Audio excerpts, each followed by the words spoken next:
got to be honest with you.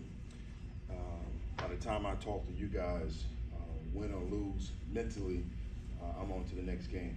And I know there's a lot of questions about the call right before the half, so I definitely want to address that before I move on to Cincinnati. Take full responsibility for that call. I have to do a better job in putting the guys in a better position. We have good players. I know that, and can't really press the issue, you know. And with that, you know, moving forward, it's my responsibility to do that. So I, you know, wish I could take it back, but again, you know, I gotta do better. So this week, moving forward, I would say we have definitely a challenge ahead of us. Joe Burrow, in my opinion, is one of the best quarterbacks in this league. He has a dynamic trio at the receiver position, Boyd, Higgins, and what I think one of the best in the league, Chase. Mixon is still running the ball at a high level, and I think they do a great job up front in the offensive line for the run game, as well as trying to give him time in the pocket for his protection. So with that, I'll take your questions.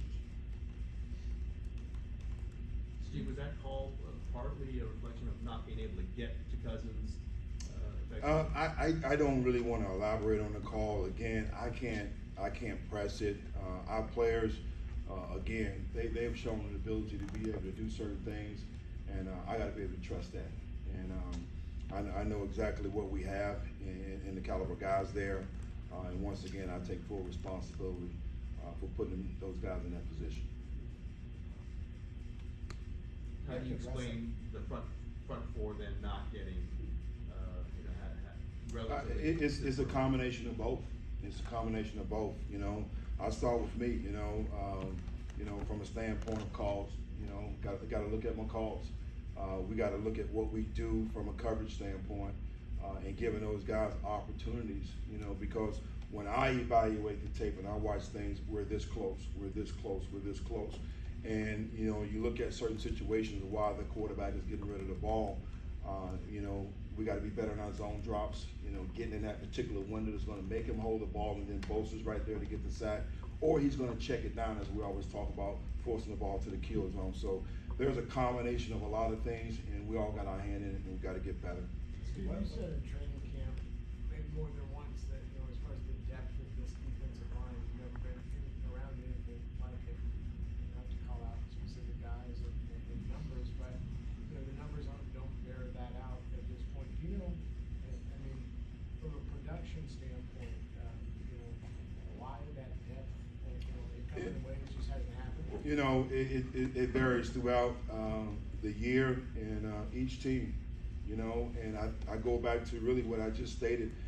I think we can do a better job on the back end, you know, in coverage, whether it's man or zone, and allowing the quarterback to hold the ball a little longer. You know, watching tape, I think we're close. I think we're close a lot, and we're going to eventually get there. I'm not really pressing right now about the lack of production, because I feel like it's going to come. Steve, Charvarius Ward was able to get the pick on the first series, and he almost got the one on that call right at the end of the half. What kind of communication do you have with him, and confidence do you have in him? A lot of confidence in him. I think he's emerging each and every week, and I think it starts in practice. Just leaving practice now, just watching him, how he goes about his job, it translates and carries over to the game. So he's working hard each and every day, and the confidence there to be able to call man or zone when he's out there. Was he pretty crushed after the game Monday night? I think we all were, yeah. You know, and as professionals, as pros, we got to quickly move on. What is your working protocol with Kyle? Like after games, do you guys meet on the plane when you're coming back from a away game, or do you have meetings with him the next day? Talk on the plane. We meet the next day, evaluate, go over the game tape. So there's constant dialogue. You mentioned you want to look at your pressures, your play designs, your play calls. Do you ever go back and look at what was successful for D'Amico, for Robert Saleh with similar players? I think you have to, because it's based off the defense, you know, and this defense is a unique defense, and there's certain things that go with that particular defense, and I'm learning that, you know, and there's certain things that you can't sway away from, you know, so as we evaluate, as I evaluate and talk to the coaches, most importantly, as well as Kyle, I see those things. So again, that's why I'm not panicking. I know we have the personnel, I know we have the talent, and I just got to do a better job putting them in position. Was it like learning a defense and coaching a defense at the same time? You know, it's always challenging. You know, when you've done your own thing for 17 years, it's a little different. But I'm encouraged. I got a great supporting cast. These coaches around me are phenomenal. They know this defense. They know their craft. These players are great. So we're all in this together, man. So I'm not hitting the panic button at all. Steve, there's a lot of great receivers in this league, but Chase might be in his own category. They've targeted him 32 times in the last couple of games. What separates Chase from just your other great receivers around the league? One, I think it starts with the quarterback. They have a unique relationship. You know, when you look at ball placement, Burrow is phenomenal at throwing the back shoulder.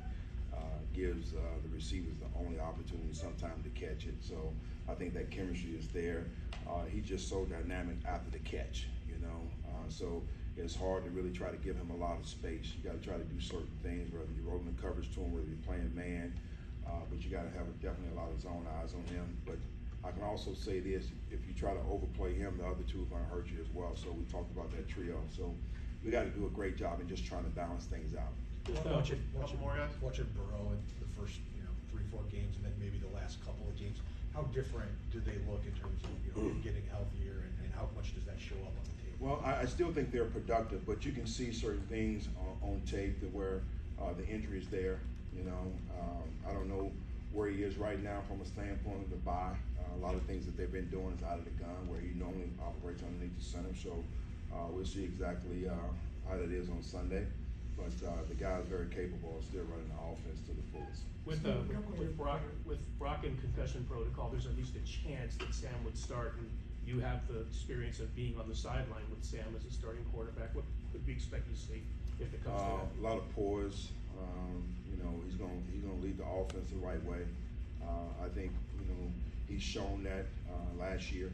Coming in under the circumstances. So great leader. He's going to do everything he has to do in running this offense to the fullest. So we'll see exactly how that goes. And hopefully Brock's ready. That's definitely a question for Kyle. Last one. There's an assumption like, well, if you're more of a blitz guy and they didn't blitz much here before, but I'm not sure the numbers bear out that you're blitzing more. Do you find the numbers do bear out that blitzes haven't been overly effective? Do you find that you're not blitzing in the right situations? I don't. You go back to Cleveland, and right before the half, we got a sack, caused fumble. They ruled it, incomplete. Bosa got, a sack there. So I think it's all timing. You know what I'm saying? In the situations, some get picked up, yes, but I think you have to be on point at times when you are bringing pressure. Because you don't want to get hurt with it. So we try to mix it up a little bit for us, man zone and zone pressure. So. All right. Thank you guys. Appreciate you guys. Thank you.